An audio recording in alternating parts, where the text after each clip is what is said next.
बुराई, अच्छाई और कष्ट। बुद्ध ने कहा, मेरे मित्रों, बुराई क्या है? मेरे मित्रों, हत्या बुरी है, चोरी बुरी है, काम वासना से युक्त होना बुरा है, झूठ बोलना बुरा है, निंदा करना बुरा है, गाली देना बुरा है, मिथ्या कथन बुरा है, ईर्ष्या बुरी है, घृणा बुरी है, मिथ्या मत का पालन करना बुरा है। मित्रों, ये सारी वस्तुएं बुरी हैं। बुद्ध ने कहा, मेरे मित्रों, बुराई क्या है? मेरे मित्रों, हत्या बुरी है, चोरी बुरी है, काम वासना से युक्त होना बुरा है, झूठ बोलना बुरा है, निंदा करना बुरा है, गाली देना बुरा है, मिथ्या कथन बुरा है, ईर्ष्या बुरी है, घृणा बुरी है, मिथ्या मत का पालन करना बुरा है। मित्रों, ये सारी वस्तुएं बुरी हैं। और मेरे मित्रों, बुराई की जड़ क्या है? इच्छा ही बुराई की जड़ है, द्वेष ही बुराई की जड़ है, भ्रम ही बुराई की जड़ है। ये सभी चीज़ें बुराई की जड़ है। इच्छा ही बुराई की जड़ है, द्वेष ही बुराई की जड़ है, भ्रम ही बुराई की जड़ है। ये सभी चीज़ें बुराई की जड़ है। बुरे कार्य को अधूरा छोड़ देना उत्तम है। बुरे कार्य को अधूरा छोड़ देना उत्तम है, क्योंकि एक कुकर्म इस जन्म के बाद व्यक्ति को पीड़ित करता है। सत्कार्य को पूरा किया जाना अच्छा है, जिसको कर लेने के बाद में पछतावा नहीं करना पड़ता। बुरे कार्य को अधूरा छोड़ देना उत्तम है, क्योंकि एक कुकर्म इस जन्म के बाद व्यक्ति को पीड़ित करता है। सत्कार्य को पूरा किया जाना अच्छा है, जिसको कर लेने के बाद में पछतावा नहीं करना पड़ता। बुराई के बारे में हल्के ढंग से सोचते हुए यह मत कहो कि यह मेरे समीप तक नहीं आएगी। एक घड़ा भी बूंद बूंद से भर जाता है, इसी प्रकार मूर्ख व्यक्ति भी थोड़ा थोड़ा करके खुद को बुराई से भर लेता है। एक घड़ा भी बूंद बूंद से भर जाता है, इसी प्रकार मूर्ख व्यक्ति भी थोड़ा थोड़ा करके खुद को बुराई से भर लेता है। जिस प्रकार कम रक्षकों और कम संपत्ति से युक्त व्यापारी खतरनाक रास्ते पर से जाना छोड़ देता है, या जिस प्रकार जीने की इच्छा रखने वाला व्यक्ति विष से बचता है, उसी प्रकार व्यक्ति को बुराई से बचना चाहिए। जिस प्रकार कम रक्षकों और अधिक संपत्ति से युक्त व्यापारी खतरनाक रास्ते पर से जाना छोड़ देता है, या जिस प्रकार जीने की इच्छा रखने वाला व्यक्ति विष से बचता है, उसी प्रकार व्यक्ति को बुराई से बचना चाहिए। न तो आकाश में, न सागर के मध्य में, और न कि पर्वत की गुफा में घुसने से पृथ्वी का वह स्थल प्राप्त हो सकता है जहाँ निवास करने से व्यक्ति दुष्कर्म के परिणामों से बच सके। न तो आकाश में, न सागर के मध्य में, और न पर्वत की गुफा में घुसने से पृथ्वी का वह स्थल प्राप्त हो सकता है जहाँ निवास करने से व्यक्ति दुष्कर्म के परिणामों से बच सके। प्राणियों के सारे कर्म 10 बुराइयों से दूषित हो जाते हैं। प्राणियों के सारे कर्म 10 बुराइयों से दूषित हो जाते हैं, और यदि इन 10 बुराइयों से दूर रहा जाए तो वे अच्छे बन जाते हैं। इसमें 3 बुराइयां शरीर की हैं, 4 जीभ और 3 मन की। इसमें 3 बुराइयां शरीर की हैं, 4 जीभ और 3 मन की। शरीर की बुराइयां हैं हत्या, चोरी और व्यभिचार, झूठ बोलना, निंदा करना, गाली देना और बकवास करना। जीभ की बुराइयां हैं लालच, द्वेष और त्रुटि। मन की बुराइयां हैं। शरीर की बुराइयां हैं हत्या, चोरी और व्यभिचार, झूठ बोलना, निंदा करना, गाली देना और बकवास करना। जीभ की बुराइयां हैं लालच, द्वेष और त्रुटि। मन की बुराइयां हैं। मैं तुम्हें 10 बुराइयों से बचने की सीख देता हूँ। हत्या मत करो, बल्कि जीवन का सम्मान करो। हत्या मत करो, बल्कि जीवन का सम्मान करो। चोरी मत करो, न लूटपाट ही करो, परंतु प्रत्येक व्यक्ति को उसके परिश्रम से प्राप्त फल का स्वामी बनने में सहायता दो। चोरी मत करो, न लूटपाट ही करो, परंतु प्रत्येक व्यक्ति को उसके परिश्रम से प्राप्त फल का स्वामी बनने में सहायता दो। अपवित्रता से दूर रहो तथा ब्रह्मचर्य से पूर्ण जीवन व्यतीत करो। झूठ मत बोलो, सत्यवादी बनो। बिना भय किए स्नेहपूर्ण हृदय से विवेक के साथ सच बोलो। झूठ मत बोलो, सत्यवादी बनो। बिना भय किए स्नेहपूर्ण हृदय से विवेक के साथ सच बोलो। बुरी खबरों का आविष्कार मत करो और न ही उन्हें फैलाओ। छिद्रान्वेषण मत करो, बल्कि अपने साथियों के शुभ पक्ष का अवलोकन करो, ताकि तुम निष्ठापूर्वक उनके शत्रुओं से रक्षा कर सको। शपथ न लो, पर चारुता और मर्यादा के साथ बोलो। शपथ न लो, पर चारुता और मर्यादा के साथ बोलो।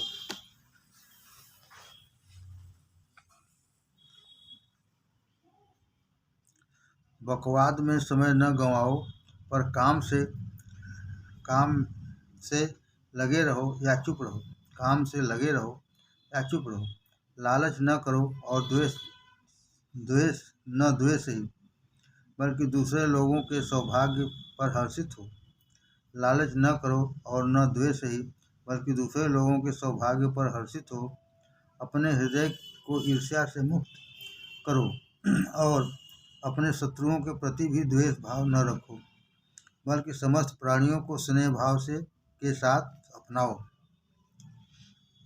अपने मन को अज्ञान से मुक्त करो और सत्य को सीखने के लिए जिज्ञासु बनो। विशेषकर यह एक बात अत्यावश्यक है, अन्यथा तुम नास्तिकता या भूल के शिकार हो सकते हो। अपने मन को अज्ञान से मुक्त करो और सत्य को सीखने के लिए जिज्ञासु बनो।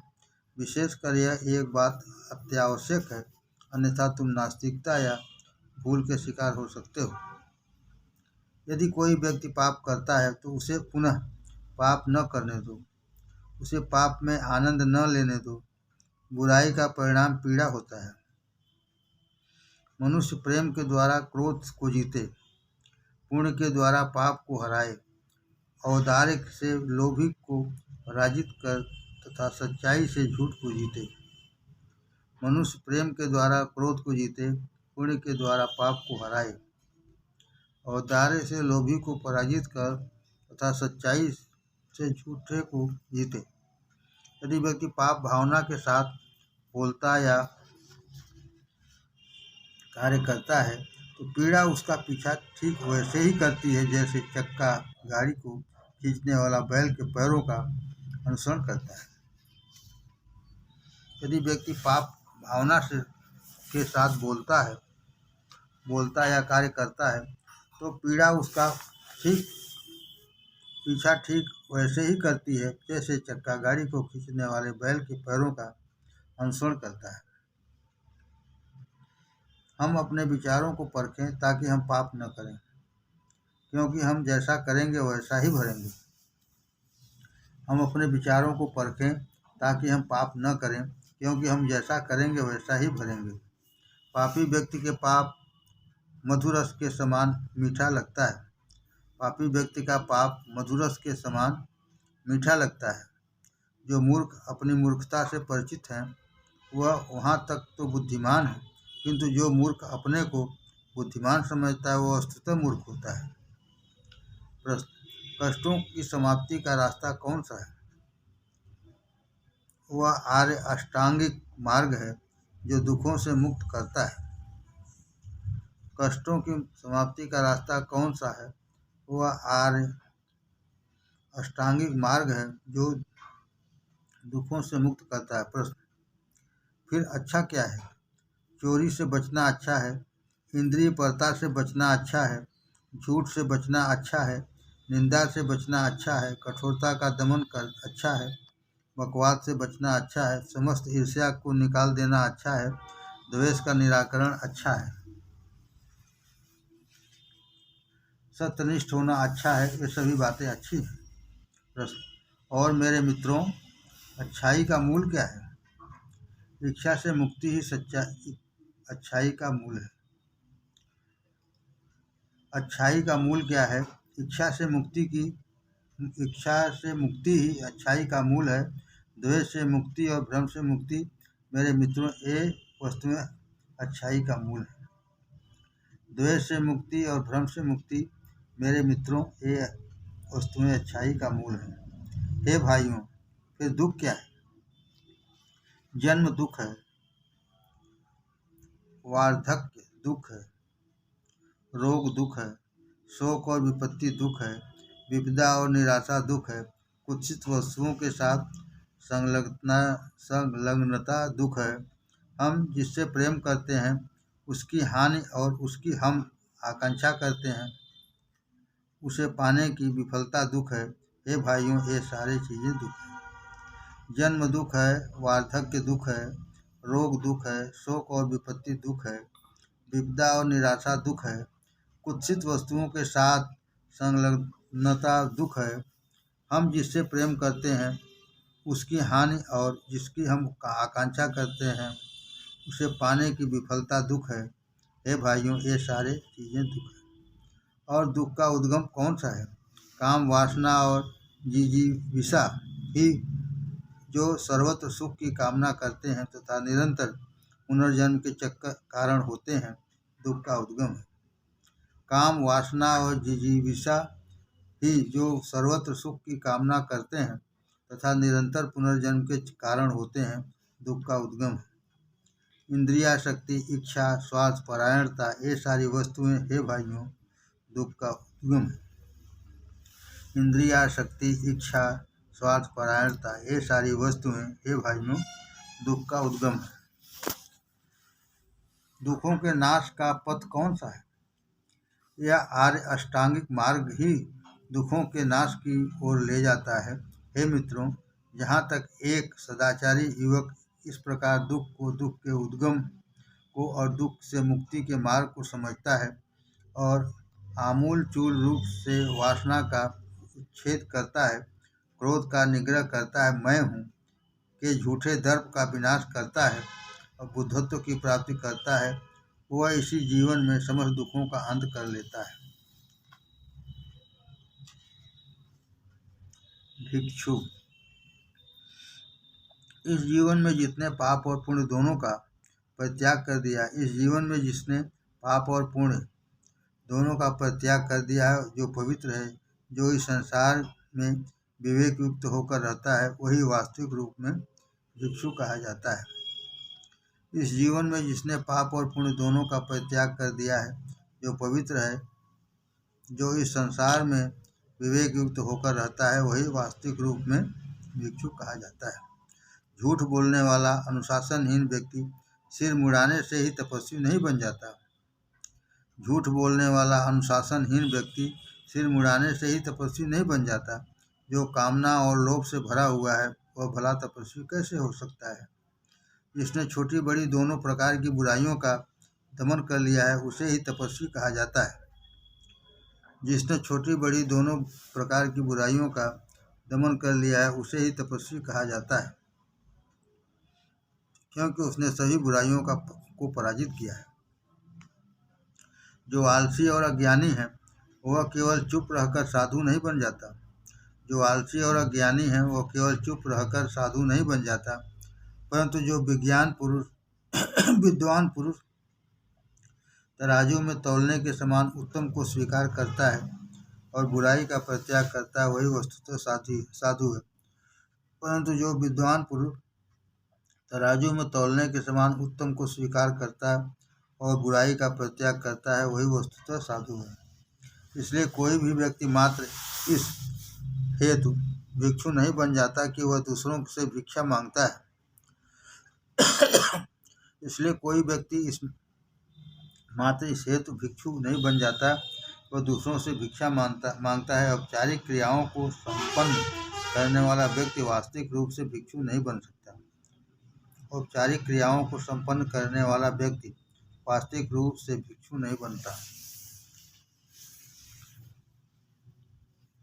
भिक्षु, जब तक तूने तृष्णाओं को समाप्त नहीं किया है, तब तक तू संतुष्ट मत हो। पाप भावना की समाप्ति ही सबसे बड़ा धर्म है। पाप भावना की समाप्ति ही सबसे बड़ा धर्म है। हे भिक्षु, इसलिए तू अपने प्रकाश को इस प्रकार विकिरित कर कि संसार का परित्याग कर जब तूने अपना सारा जीवन धर्म और धार्मिक अनुशासन में लगाया है तो उसे शील के नियमों का अनुगमन करना चाहिए तथा तुझे अपने गुरुओं और बड़ों के प्रति सम्मानपूर्वक, स्नेहपूर्ण और सेवापरायण होना चाहिए। जो श्रमण स्त्री को स्त्री की दृष्टि से देखता है या उसका स्त्री के रूप में स्पर्श करता है, उसने अपनी प्रतिज्ञा भंग कर दी है। जो श्रमण स्त्री को स्त्री की दृष्टि से देखता है या उसका स्त्री के रूप में स्पर्श करता है, उसने अपनी प्रतिज्ञा भंग कर दी है और वह शाक्य मुनि बुद्ध का शिष्य नहीं रह गया है। हे भिक्षु, यदि अंततोगत्वा तुझे स्त्री के साथ बातचीत करनी ही पड़े तो स्वच्छ हृदय से कर और स्वयं विचार कर, मैं एक श्रमण के रूप में इस पापपूर्ण संसार में कमल की उस निष्कलंक पंखुड़ी के समान जीवन यापन करूंगा जो उस पंख में लिप्त नहीं होती जिसमें वह विकसित होती है। यदि स्त्री वृद्धा हो तो उसे अपनी माता समझ, यदि युवा हो तो अपनी बहन, और यदि बहुत छोटी हो तो उसे अपनी पुत्री मान। पुरुषों में काम की शक्ति अत्यधिक होती है तथा उससे पूरी तरह से भयभीत होना चाहिए। पुरुषों में काम की शक्ति अत्यधिक होती है तथा उससे पूरी तरह भयभीत होना चाहिए। इसलिए निष्ठापूर्ण अध्यवसाय एवं सराग्र के समान तीक्ष्ण विवेक जीवन में लाने का व्रत को लो। हे भिक्षु, तू अपना सिर सम्यक विचारों के निस्सिरस्त्राण से ढक ले। हे भिक्षु, तू अपना सिर सम्यक विचारों के शिरस्त्राण से ढक ले तथा दृढ़ संकल्प लेकर 5 कामनाओं के विरुद्ध युद्ध कर। जब व्यक्ति स्त्री के सौंदर्य से भ्रमित हो जाता है और मन चौंधिया जाता है, तब काम मनुष्य के हृदय पर बादलों सा छा जाता है। अपने भीतर पार्श्विक विचार जगाने या स्त्री की ओर वासनापूर्ण इच्छा से देखने की अपेक्षा प्रदग्ध लोह सलाका से आंखों को निकाल फेंकना अधिक अच्छा है। अपने भीतर पार्श्विक विचार जगाने या स्त्री की ओर वासनापूर्ण इच्छा से देखने की अपेक्षा प्रदग्ध लोह सलाका से आंखों को निकाल फेंकना अधिक अच्छा है। शरीर का संयम अच्छा है, वाणी का संयम अच्छा है, मन का संयम अच्छा है, सर्वत्र संयम अच्छा है। जो सन्यासी सभी में संयम करता है वह समस्त प्रकार के दुखों से मुक्त हो जाता है। वह व्यक्ति जिसके हाथ, पैर, वाणी और मस्तिष्क संयमित हैं, वह व्यक्ति जिसे ध्यान में आनंद आता है और जो प्रशांत है, वह व्यक्ति जो एकाकी और आत्मतुष्ट है, उसे वे भिक्षु कहते हैं। जिसका शरीर और मन के प्रति किसी भी प्रकार का मैं और मुझे का भाव नहीं है, जो उसके लिए शोक नहीं करता, जो उसके पास नहीं है, वह वस्तुतः भिक्षु कहलाता है। जो भिक्षु एकांत स्थान में वास करता है, जिसने अपने मन को स्थिर कर लिया है, जो धर्म को स्पष्ट रूप से देखता है, वह मनुष्यों से परे के आनंद का उपभोग करता है। जो भिक्षु एकांत स्थान में वास करता है, जिसने अपने मन को स्थिर कर लिया है, जो धर्म को स्पष्ट रूप से देखता है, वह मनुष्यों से परे के आनंद का उपभोग करता है। उसे अपने मार्ग में अपनत्वपूर्ण तथा व्यवहार में परिमार्जित होने दो। आनंद से भरकर वह दुख को समाप्त कर देगा। उसे अपने मार्ग में अपनत्वपूर्ण तथा व्यवहार में परिमार्जित होने दो। आनंद से भरकर वह दुख को समाप्त कर देगा। जिस प्रकार चंपक की लता अपने मुरझाए हुए फूलों को बिखरा देती है, वैसे ही हे भिक्षुओं, तुम्हें काम और क्रोध को समग्र रूप से बिखरा देना चाहिए। जो भिक्षु अत्यंत अल्पावस्था में बुद्ध के उपदेशों में स्वयं को समर्पित कर देता है, वह इस संसार को ठीक वैसे ही आलोकित करता है जैसे बादलों से मुक्त चंद्रमा। जैसे कुश को गलत ढंग से पकड़ने से हथेली कट जाती है, उसी प्रकार यदि वितरागी जीवन त्रुटिपूर्ण ढंग से बिताया जाए तो वह व्यक्ति को नरक में धकेल देता है। हे साधु, जो हानि रहित है, जिनका शरीर सदैव संयमित है, मृत्युहीन स्थिति को प्राप्त करते हैं, जहाँ जाकर वे कभी शोक नहीं करते। उपदेशक। तथागत ने अपने शिष्यों से कहा, बस मेरा तिरोधान हो जाए और मैं तुमको फिर संबोधित न कर सकूं और धार्मिक प्रवचनों के द्वारा तुम्हारे मन को उन्नत न कर सकूं, तब तुम मेरे स्थान पर सत्य का उपदेश देने के लिए अपने में से कुछ कुल और शिक्षा में अधिक व्यक्तियों का चुनाव कर लेना। उपदेश देने के लिए तब तुम मेरे स्थान पर सत्य का उपदेश देने के लिए अपने में से कुल और शिक्षा में अच्छे व्यक्तियों का चुनाव कर लेना और उन व्यक्तियों को तथागत का परिधान धारण करने देना, उन्हें तथागत के निवास में प्रवेश करने तथा तथागत के आसन पर आसीन होने देना। अलौकिक सहिष्णुता और धैर्य तथागत का परिधान है। अलौकिक सहिष्णुता और धैर्य तथागत का परिधान है। परोपकार और सद्भूतों के प्रति प्रेम ही उसका आवास है। सद्धर्म के विशेष अनुप्रयोग की धारणा ही तथागत का आसन है। उपदेशक को संकोच रहित मन से सत्य का प्रतिपादन करना चाहिए। उपदेशक को संकोच रहित मन से सत्य का प्रतिपादन करना चाहिए। उसमें परिवर्तन की शक्ति होती है, जो सद्गुण और अपने संकल्प के प्रति दृढ़ निष्ठा पर आधारित हो। उपदेशक को अपने उचित दायरे में ही रहना चाहिए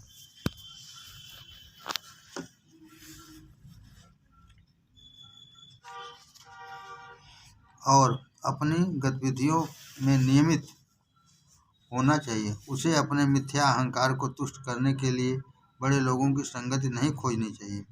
उसे ऐसे व्यक्तियों की संगत भी नहीं करनी चाहिए जो छिछोरे और अनैतिक हैं। प्रलोभन से गिरने पर उसे निरंतर बुद्ध का चिंतन करना चाहिए। प्रलोभन से घिरने पर उसे निरंतर बुद्ध का चिंतन करना चाहिए और वह विजयी होगा। जो भी सद्धर्म श्रवण करने के लिए आए, उपदेशक उनका उदारता से स्वागत करें तथा उसके प्रवचन आत्मस्तुति से रहित हों। उपदेशक को न तो दूसरों का छिद्रान्वेषण करना चाहिए, न उसे अन्य उपदेशकों की निंदा करनी चाहिए और न मिथ्यावाद कहना चाहिए, न ही कटु शब्दों का व्यवहार करना चाहिए। वह भर्त्सना करने तथा आचरण की निंदा करने के लिए अन्य शिष्यों के नामों का उल्लेख न करे। वह भर्त्सना करने आचरण की निंदा करने के लिए अन्य शिष्यों के नामों का उल्लेख न करे। उपदेशक को स्फूर्ति और उल्लासपूर्ण आशा से परिपूर्ण होना चाहिए। उसे कभी थकना नहीं चाहिए और कभी भी अंतिम सफलता से निराश नहीं होना चाहिए। उसे झगड़ालू विवादों में हर्षित नहीं होना चाहिए और न उसे अपनी प्रतिमा की उच्चता सिद्ध करने के लिए विरोधाभासों में ही पड़ना चाहिए। प्रत्युत उसे स्थिर एवं शांत होना चाहिए। उसके हृदय में कभी भी उग्र विचार न रहे और उसे समस्त प्राणियों के प्रति परोपकार की इस प्रवृत्ति का परित्याग कभी भी नहीं करना चाहिए। जब तक लोग सत्य वचनों की ओर ध्यान न दें, तब तक उपदेशक को यह जानना चाहिए कि उसे उनके हृदयों में अधिक गहराई तक पहुंचना होगा। परंतु जब वे उनके शब्दों पर ध्यान देने लगें तो उसे आशा करनी चाहिए कि शीघ्र ही वे बोध को प्राप्त करेंगे। हे भद्रवंशीय शिक्षित जनों, तुम लोग जिन्होंने तथागत के वचनों का प्रचार करने का व्रत लिया है, तुम्हारे हाथों में महाभाग सत्य के सद्धर्म को हस्तांतरित करते, सौंपते और समाविष्ट करते हैं। सत्य के सद्धर्म को ग्रहण करो और रक्षित करो। इसे पढ़ो और पुनः पढ़ो, इसकी था लो, इसे प्रकाशित करो तथा विश्व के सभी भागों में समस्त प्राणियों के में इसका प्रचार करो। तथागत लोभी नहीं है और न संकीर्ण मन वाला है। वह उन सभी को पूर्ण बुद्ध ज्ञान प्रदान करने के लिए सहमत हैं जो उसे ग्रहण करना चाहते हैं।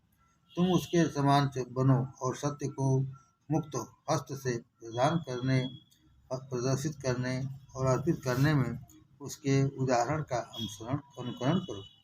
धर्म के कल्याणकारी और प्रशांतिदायी वचनों को सुनने की इच्छा करने वाले श्रोताओं, तुम चारों ओर एकत्रित हो जाओ।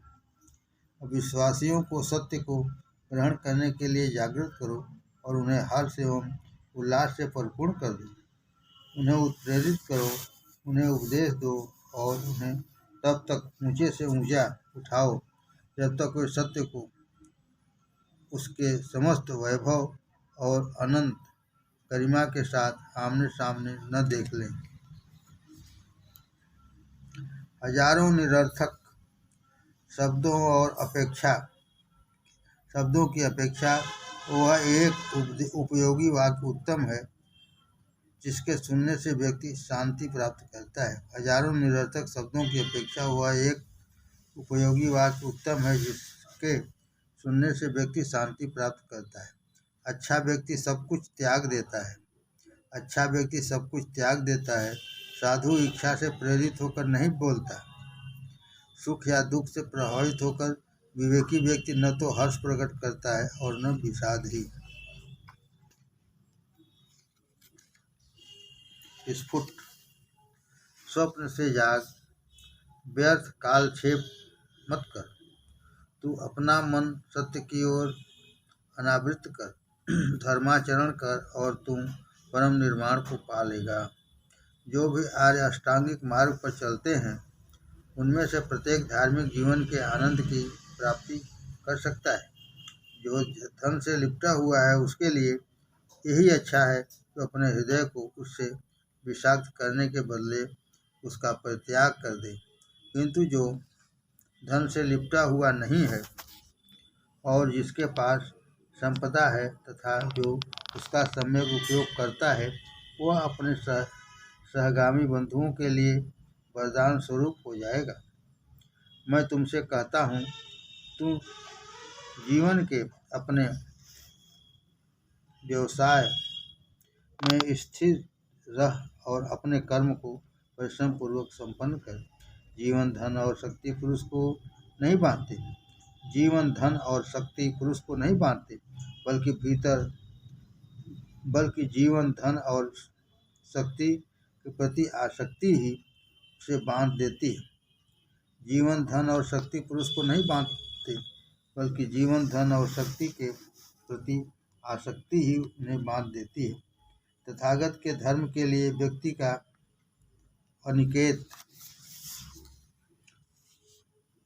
अनिकेत होना या संसार से विरत होना तब तक आवश्यक नहीं जब तक स्वयं वह ऐसा करने की प्रेरणा नहीं पाता, परंतु तथागत के धर्म के लिए वह आवश्यक है कि प्रत्येक व्यक्ति स्व के भ्रम से मुक्त हो जाए, अपने हृदय का परिमार्जन करे, सुख के प्रति अपनी तृष्णा का परित्याग करे और सदाचार का जीवन व्यतीत करे। हमारे शुभ और अशुभ कर्म छाया के समान हमारा अनुसरण करते हैं। हमारे शुभ और अशुभ कर्म छाया के समान हमारा अनुसरण करते हैं। वे सब जो विवेकी हैं, शरीर के सुखों की अवहेलना करते हैं, वे काम की उपेक्षा करते हैं तथा अपने आध्यात्मिक अस्तित्व को विकसित करने की चेष्टा करते हैं। अगर वृक्ष प्रचंड ज्वाला से जल रहा हो तो उसमें पक्षी कैसे बसेरा करेंगे?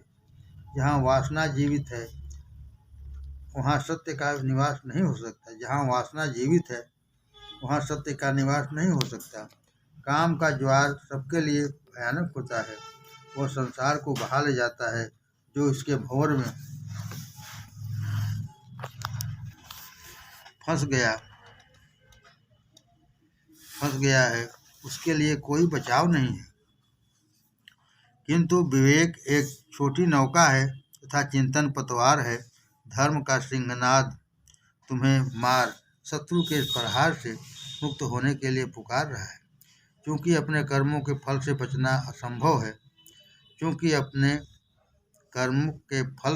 असंभव है इसलिए हम सत्कर्म करें। सदाचरण और बुद्धिमत्ता के द्वारा अपनी वास्तविक गुरुता का प्रकाशन करो। सांसारिक वस्तुओं की निस्सारता पर गहन चिंतन करो और जीवन की अस्थिरता को समझ जाओ। दूसरों का दोष देखना आसान है किंतु अपना दोष देखना कठिन है। व्यक्ति अपने पड़ोसी के दोषों को तो भूसे की तरह उड़ाता फिरता है, पर अपने दोषों को वह वैसे ही ढांकता है जैसे एक धोखेबाज झूठे पासों को जुआरी से छिपाता है। दोनों पक्षों की धैर्यपूर्वक सुनो। जो व्यक्ति दोनों पक्षों को तोलता है उसे मुनि कहते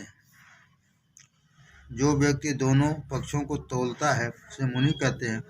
जब दोनों पक्ष अपने मामले प्रस्तुत कर देते हैं तब संघ को समझौता संपन्न करने दो और एकता की स्थापना की घोषणा करने दो। क्रोध से उच्चारित शब्द सबसे तीक्ष्ण तलवार है। लोलुपता सबसे घातक विष है। वासना प्रचंडतम अग्नि है। अज्ञान गहनतम रात्रि है। अज्ञान से संसार ध्वस्त होता है। ईर्ष्या और स्वार्थपरायणता मैत्री को तोड़ती है। द्वेष सर्वाधिक तीव्र ज्वर है और बुद्ध उत्कृष्टतम वैद्य है। जो दुष्ट व्यक्ति एक सज्जन का अपमान करता है वो उसके समान है जो ऊपर देखता है और आकाश पर थूकता है।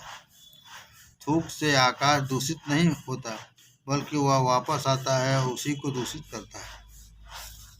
कोई व्यक्ति किसी को धोखा न दे, दूसरे की अवमानना न करे, क्रोध या उग्रता में भरकर किसी की हानि करने की इच्छा न करे, जिसका काम भाव नष्ट हो गया है, जो अहंकार से मुक्त है, जिसने वासनाओं से सभी पथों पर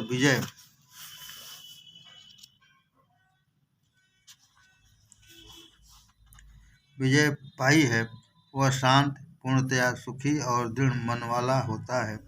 ऐसा व्यक्ति संसार में सम्यक रूप से विचरण करता है। जो श्रद्धा और सद्गुण से परिपूर्ण है, जो प्रतिष्ठित एवं संपन्न है, वह जहाँ भी भ्रमण करता है उसे सर्वत्र सम्मान मिलता है। जो श्रद्धा और सद्गुण से परिपूर्ण है, जो प्रतिष्ठित एवं संपन्न है, वह जहाँ भी भ्रमण करता है उसे सर्वत्र सम्मान मिलता है। जिस प्रकार स्वस्थ एवं दृढ़ जड़ों वाले वृक्ष को काट डालने पर वह पुनः बढ़ने लगता है, उसी प्रकार जब तक प्रच्छन्न तृष्णा को निर्मूल नहीं किया जाता तब तक दुख बार बार पल्लवित होता है। इस संसार में जो भी इस क्षुद्र उद्दंड तृष्णा को पराजित करता है उससे दुख ठीक वैसे ही विलग हो जाता है जैसे कमल पत्र से जल की बूंदें। तुम्हें स्वयं चेष्टा करनी होगी। तथागत तो मात्र शिक्षक है। जो ध्यानी व्यक्ति मार्ग में प्रवेश करते हैं वे मार्ग के पासों से मुक्त हो जाते हैं। जिस प्रकार जंग लोहे से उत्पन्न होते हुए भी पैदा होते ही लोहे को खा